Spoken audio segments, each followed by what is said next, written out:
narrating the antecedents you've never for once been told. We place the force of the rock behind every story. And that's the power of the rock. Rock City 101.9 FM. 4 stories untold. The biggest news stories. This is Rockcityfm News.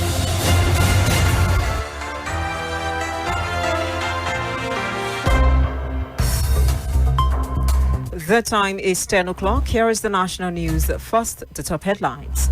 OGUNGBAMILA to spend over 2 billion naira for the conduct of November 16 local government poll.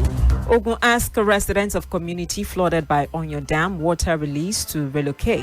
Tinubu in major cabinet shake-up sacks 5 ministers, appoints 7 new ones. Nigeria's external reserves surges above $40 billion, enough to cover import for 14 months.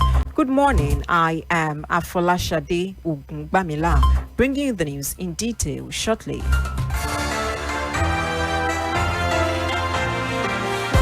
Now the news in details. The Ogun State Independent Electoral Commission, OGISEC, is to spend over 2 billion naira for the conduct of the state November 16 local government poll. The commission says the over 2 billion naira budget is still tentative in view of rising prices of goods and services required for the conduct of the poll. The agency's chairman, Babatunde Oshibodu, announced this at an interactive section with newsmen at a program organized by the state chapter of Nigerian Union of Journalists, NUJ, in Abeokuta. He gave the breakdown of the over 2 billion naira budget as including 1 billion naira for logistics, such as transportation on the day of the poll. Also, 200 million naira was voted for the printing of voter register. From the Independent National Electoral Commission, INEC, Oshibodu attributed the high cost of conducting the November 16 poll or the skyrocketing inflation, which had forced the commission to review the budget at least 6 times.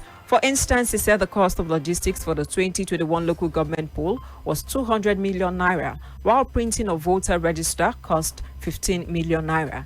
The OGISEC chairman also said the 70 million naira realized from the administrative charges imposed on political parties was grossly inadequate for the conduct of the poll.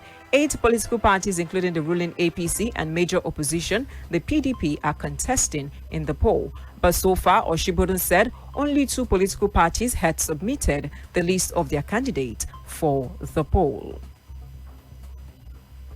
Governor Dakpabiodun has assured that all parts of Ogun State would benefit from the developmental project in the 2025-2027 medium-term expenditure and the 2025 budget. According to the governor, the project would be evenly distributed to the state's 3 senatorial districts. He gave the assurance on Wednesday during the town hall meeting on the MTEF and proposed 2025 budget for the Ijebu division at the BC Rodikpe Event Center in Ijebu. The governor, represented by Finance Commissioner Dakpo Okumbadijo, listed some roads approved for reconstruction in the axis, including Imoro Imogun, Igbeba Eid Praying Ground in Ijebu. According to the governor, over 600 kilometers of roads had been completed across the state, with 243.3 kilometers in Ogun East. He listed those completed in the areas as Christ, Ogunbanjo, Erumon, Palace, Ijebu-Itele, Club, and Balogun Kuku roads in Ijebu, as well as the reconstruction of internal roads at the Olabisi Onabanjo University, Agowe. The governor also said work has taken off on the construction of double culvert on Ajason River, Ishiwo, as well as Liberty and Awokoya roads in Ijebu. Earlier, Budget and Planning Commissioner Olaolu Olabimton said 340 out of 377 inputs collated from the 2023 town hall meeting were included in the ongoing 2024 budget. He said the remaining 30 would be incorporated in the proposed 2025 budget.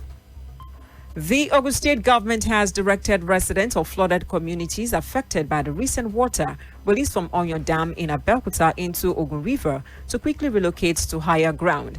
Affected communities are Riverview Estate, Isheri, Arepo, Opik Estate, Mawara, Akute, Alagbole, and Magodo. The State Environment Commissioner Ola Oresonya issued the directive on Wednesday in response to the flooding situation in the area.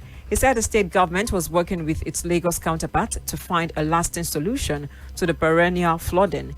He, however, assured that the flood water would start receding significantly from Friday through waterways, watercourses, and canals dredged and provided by the state government. Resident Electoral Commission of Independent Electoral Commission INEC in Osun State, Dr. Mutiu Agboke, has asked political stakeholders to cease attacking officials of the electoral body. He urged them to focus on issues and stop their personal attack on INEC officials, which according to him was counterproductive. Agboke, speaking during the 2024 press week of the Osun State chapter of the Nigerian Union of Journalists NUJ in Osogbo, said the personal attacks aimed at influencing the outcome of polls was misguided. He appealed political stakeholders in the state to instead focus on monitoring activities of INEC as well as its modalities and the conduct of its officials. Agboke also asked the stakeholders to address the issue of security threats before and during the election process. The State Information Commissioner Kolakbo Alimi asked INEC to conduct fresh voter registration every 5 years instead of updating the registrar with newly registered voters. He said this would assist in removing the names of registered voters not alive. The Federal Executive Council has approved the scrapping of the Niger Delta Ministry and Sport Development Ministry. It also approved the measure of the Ministry of Tourism with the Culture and Creative Ministry. The decisions, according to the presidential media aide Bayo Ononuga, was taken during the weekly meeting of the council, presided over by President Tinubu on Wednesday at the Presidential Villa, Abuja. The responsibilities of the Niger Delta Ministry will now be taken over by the newly created Regional Development Ministry. The new ministry will now take over all regional development commissions, including those of the Niger Delta, Southwest, Southeast, Northwest, and Northeast regions. Also, the Sport Development Commissioner will now take over the responsibilities of the scrapped Sport Development Ministry. Meanwhile, President Tinubu has sacked 5 ministers in a major overhaul of his cabinet. Those fired are Women Affairs Minister Barrister Uju Ken Ohanenye, Tourism Minister Lola Ade John, Education Minister Professor Tahil Maman, Housing and Urban Development Minister of State Abdullahid Gwazo, and Youth Development Minister Dr. Jemila Ibrahim. The president also appointed 7 new ministers whose name would be sent to the National Assembly for confirmation. The new ministers are Bianca Odemegu Ojuku, Foreign Affairs Minister of State, Jumoke Oduwale, Trade, Investment and Industry, Natawa Yimada as Minister of Humanitarian Affairs and Poverty Alleviation. Former Defense Minister Lieutenant General Theophilus Danjuma said he is worried over the quality of Nigerians' political leadership. Danjuma said the quality of leadership is dropping. The situation, according to him, was more worrisome in the northern region. He spoke on the issue on Wednesday while receiving a delegation of the League of the Northern Democrats at his residence in Ikeja, Lagos. Danjuma asked political leaders to sit up and check the worrisome trend. For the visitors, he asked them to have a clear vision because they are up against corrupt political class with plenty of power and money who would fight them to retain their grip on the system. You are listening to the national news on Rock City 101.9 FM, still to come business and sport news. Please do stay with us.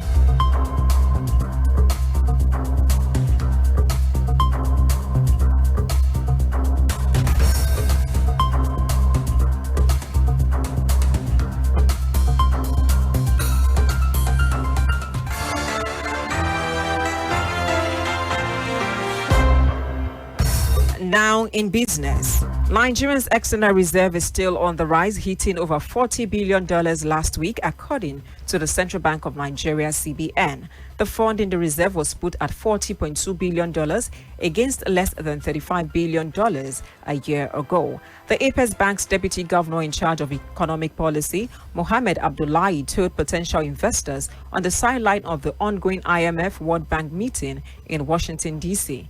He said they are targeting a $1 billion monthly inflow into the reserves to build a buffer to cover at least 14.3 months of Nigeria's imported goods and services, or 15 months of goods alone. Abdullahi said the diaspora remittance has risen from an average of $350 million monthly in 2023 to $600 million with a target of $1 billion. Finally, the sport news.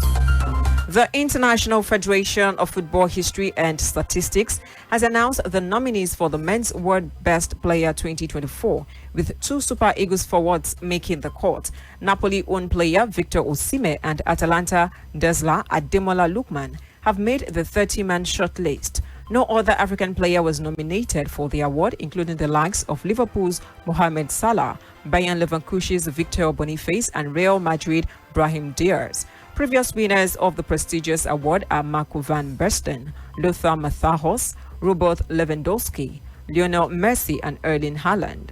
Lookman is officially recognized as Atalanta's best player since his arrival at the club from RB Leipzig, having won back-to-back player of the season accolades. The Charlton Athletic Academy graduate was the history of the 2024 Europa League final, scoring a historic hat-trick to end Bayern Leverkusen's 51 unbeaten run. On the international stage, Osimhen and Lookman were key members of the Nigerian squad that reached the final of the 2023 African Cup of Nations, contributing a combined 4 goals and 4 assists. That was the national news, and just before we go, the top headlines once again. We reported that Ogi set to spend over 2 billion naira for the conduct of November 16 local government poll. Ogun asked residents of community flooded by Onion Dam water release to relocate. Tinubu in major cabinet shake-ups sacks 5 ministers, appoints 7 new ones. Nigeria's external reserves surges above $40 billion, enough to cover import for 14 months. For more stories and to listen to us live, please log on to our website at www.rockcityfmradio.com. Thank you for listening. I am FOLASADE OGUNGBAMILA. Good morning. Daybreak. The Daybreak Show.